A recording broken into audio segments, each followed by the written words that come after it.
韩国总统尹锡悦24号下午从首尔启程前往华盛顿，对美国进行为期7天的国事访问。据报道，尹锡悦为了打动美国的心，煞费苦心，准备在美国国会演讲时使用英文。为此，尹锡悦每天背英文稿到深夜。但英国媒体透露，美方已要求韩企不要填补美光在华市场缺口，这是一种典型的霸凌手段。美国为了维护自身的霸权私利，并不会顾及盟友的利益。韩国国内也担忧，尹锡悦这种对美国一边倒外交，将让半岛局势危机四伏。韩媒称，这是韩国总统时隔12年再次赴美进行国事访问，因此尹锡悦对此行相当重视。自21号开始就没有外部公开活动，而是集中精力做各种准备。尹锡悦夫妇将于当地时间24号飞抵美国，下榻布莱尔国宾馆。他们的第一个公开活动是与旅美韩人韩侨座谈。访问期间，尹锡悦与拜登将参加联谊活动、双边会谈、国宾晚宴等活动。尹锡悦是继法国总统马克龙之后，拜登任内迎来的第2位对美进行国事访问的外国元首。在26号举行的韩美元首会谈上，两国总统有望具体讨论强化对朝延伸威慑和经济安全合作方案。此外，尹锡悦27号将在美国国会参众两院联席会议上发表演讲，纪念韩美结盟70周年，也是此行的重头戏。届时，他将用英文演讲，时长30分钟。为了在演讲中打动美国的心，韩媒称尹锡悦猛练英语，对演讲内容和措辞一一检讨，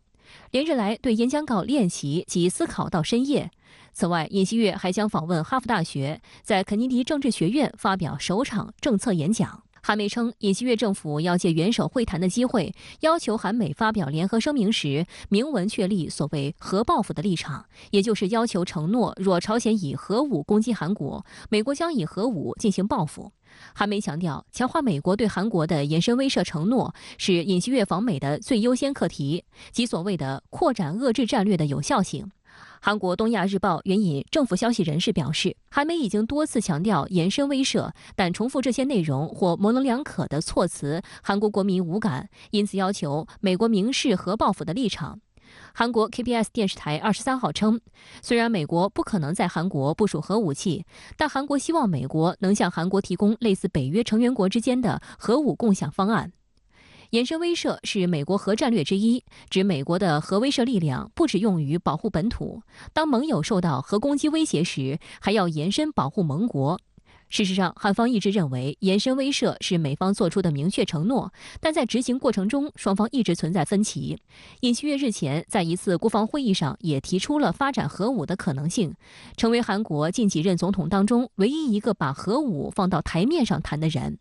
但英国 BBC 分析认为，美国不大可能让韩国有太多参与核武的权限，但很清楚，他必须提供一些具体的措施，让尹锡悦可以视之为协商胜利，给韩国社会一个交代。延伸性的威慑核心的问题就是现在的朝鲜半岛的，包括无核化等这些传统议题，美韩勾连已经完全脱离了原来主张对话、强化多边这个机制来共同通过政治谈判的方式解决朝核问题的这个原有的轨道。如果韩国真的走向核武装，那整个朝鲜半岛难以避免会进入一场新的核军备竞赛，那发生核冲突的这个可能性甚至会不断的上升。从这个意义上来讲，那对韩国的国家安全来说绝非幸事。在经济领域，韩美强化全球供应链和技术合作，则是尹锡悦此行的另一主要议题。据悉，尹锡悦随行的包括由122名商界巨头组成的经济代表团，三星电子董事长李在镕、SK 董事长崔泰元、现代汽车董事长郑义轩、LG 董事长具光墨、乐天董事长辛东彬等主要财团负责人和韩国6大经济团体负责人同行。韩国中央日报称，尹锡悦计划在访美期间完成7项经济日程，目标是进一步拓宽此前以军事安保为中心的韩美同盟领域，强化尖端技术同盟。但就在尹锡悦临行前，英国金融时报援引4名消息人士报道称，白宫方面已要求韩国政府敦促其芯片制造商，一旦中国禁止美国芯片企业美光公司的销售活动，韩国芯片企业不要去填补中国的任何市场缺口。3月31号，中方宣布对美光公司实施网络安全审查。而在全球 DRAM 存储芯片市场之中，韩国的三星电子、SK 海力士和美光为该领域3大主导企业。报道指，尽管美国此前曾拉拢盟友在印太地区的安全领域一同对抗中国，但如今这是美方首次要求其盟友国家去争取其国内公司发挥作用。韩国驻美国大使馆和三星方面没有回应媒体的置评请求。SK 海力士方面表示，尚未收到韩国政府的要求。美光方面拒绝置评，白宫方面没有就具体细节发表评论，但表示拜登政府和尹锡悦政府在深化国家级经济安全问题上的合作取得了历史性进展，包括在保护前沿科技的努力上。美国国家安全委员会声称，美方期待尹锡悦的来访将进一步加强所有这方面的合作，包括协调半导体行业投资，确保关键技术安全，以及应对所谓的经济胁迫。问题是，这对中韩之间的经贸和科技合作往来都会是一个巨大的打击。所以现在韩国国内的企业界的声音肯定是非常的不满，包括这个韩国 SK 的这个董事长公开讲过，美国现在想把新冷战带给产业链。尹锡悦政府现在在基于他的这个亲美立场，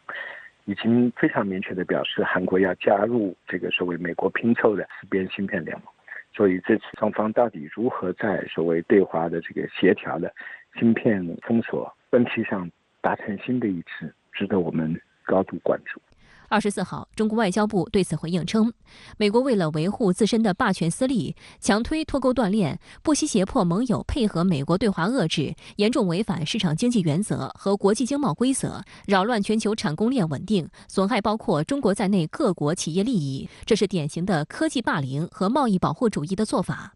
我们呼吁有关国家政府和企业明辨是非，共同维护多边贸易体制，维护全球产供链的稳定。韩国舆论认为，由于今年是韩美同盟70周年，因此可以想象将受到美方的盛大款待。但韩国到底能得到多少实实在在的利益，并不被看好。在经济领域，美国的通胀削减法和芯片与科学法是诱导外国企业在美投资、封锁中国的法律制度。而韩美之间在半导体、电动汽车、电池等领域存在的经济纠纷的解决却没有任何进展。韩国一味接受美国的要求，除了得到加强韩美同盟的口头承诺外，韩国自身得到了什么？这值得深思。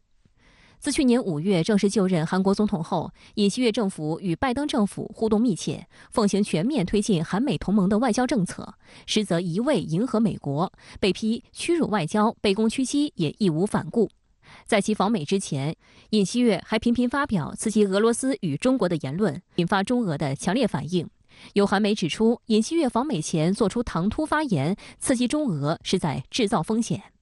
其近日一系列迎合美国的表态，也招致韩国国内舆论的强烈批评。韩国国内担忧，尹锡悦这种对美国一边倒外交，将让半岛局势危机四伏，韩国可能成为美国攻击别国的子弹。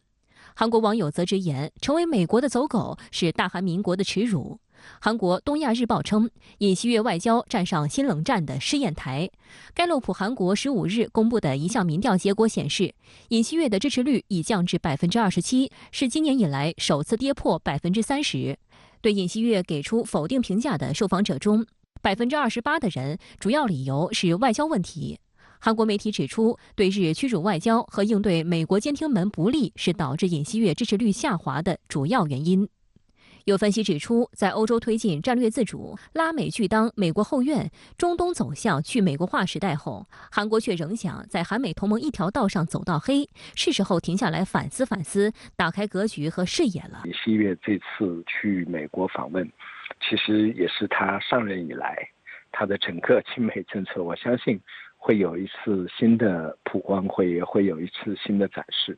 但这些事件在结合他上任以来的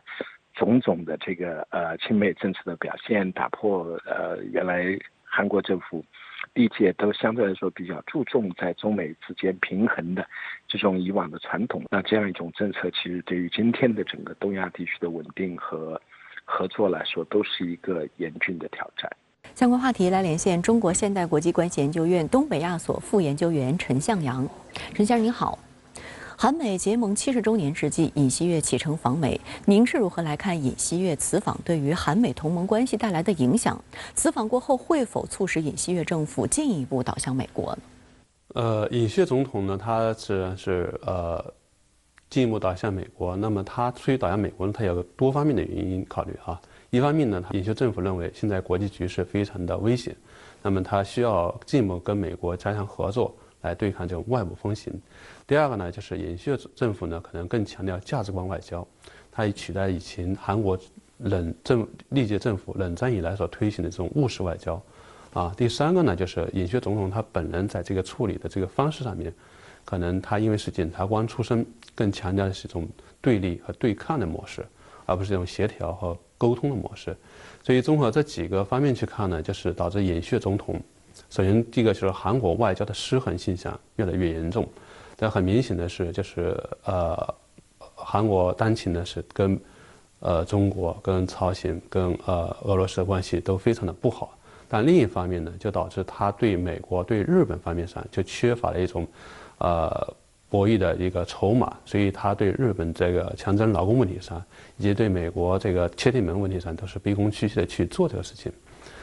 第二个呢，就是它会导致韩国的经济造成重大的损失，就是中国、韩国、美国等等都是一个经济产业链上的一个非常重要的组成部分。那么美国现在希望是把中国从产业链上赶出去，或孤立或遏制它。那么韩国呢，在助长这个美国这种歪风邪气的同时呢，也会产生一个产业链压力的一个回旋镖。会对韩国自身产业链产生重大的影响。那么很著名的例子就是今年以来，韩国三星的集团它的这个营收率在持续的下降，韩国整个经济的发展增速呢在持续的下降，也就对韩国经济会产生很重大影响。那么第三个呢，可能对韩国产生影响，就是会导致它的安全压力会非常大的增大。随着韩国进一步倒向美国，随着美日韩这个安全合作进一步激化，那么会导致韩国不仅会导致整个东北亚和朝鲜半岛局势特别紧张，更会导致韩国处于整个朝鲜半岛和东北亚对抗的最前沿，也是韩国会面临最大的一个安全压力。第四个呢，就是因为韩国本来就存在进步跟保守两方面关于这个政治意识形态这个势力的斗争。那么尹锡悦总统呢，他推行这种极端保守的价值观外交，那么这样呢会导致韩国国内对尹锡悦总统这种价值观外交的这种反感会不断增强，会进一步激化韩国国内进步和保守势力之间的一种斗争。尹锡悦访美前，英国《金融时报》、路透社等媒体爆料，由于中方正对美光公司在华销售的产品实施网络安全审查，美国要求韩方敦促其国内芯片商，如果美光产品被禁止在华销售，韩国企业不得填补美光留下的市场缺口。那么，美方的这一操作暴露出什么问题？事实上呢，就是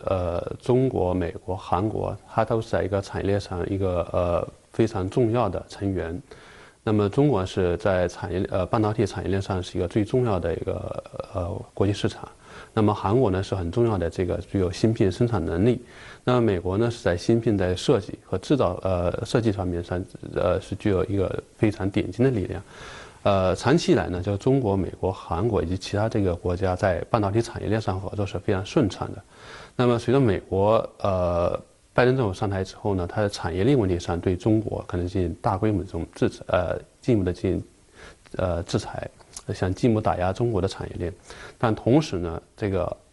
美国打压中国产业链的最核心的诉求上是要振兴美国自身的产业链，而不是去振兴韩国的产业链。所以呢，在产业链问题上，实际上中韩之间是唇亡齿寒关系，也就是说，美国半导体产业链半导体产业它所面临的敌人不仅是中国，而且把韩国也视为它的一个产业敌人。所以要求美光撤出中国市场的同时呢，它也是禁止韩国这个半导体产业要补占美光公司在中国中的产业真空，实际上就防止韩国产业链能够借着中美产业半导体博弈的这个机会，趁机做大做强，进而影响美国半导体产业链的这种主导地位。所以从这个目的上来讲呢，就是说，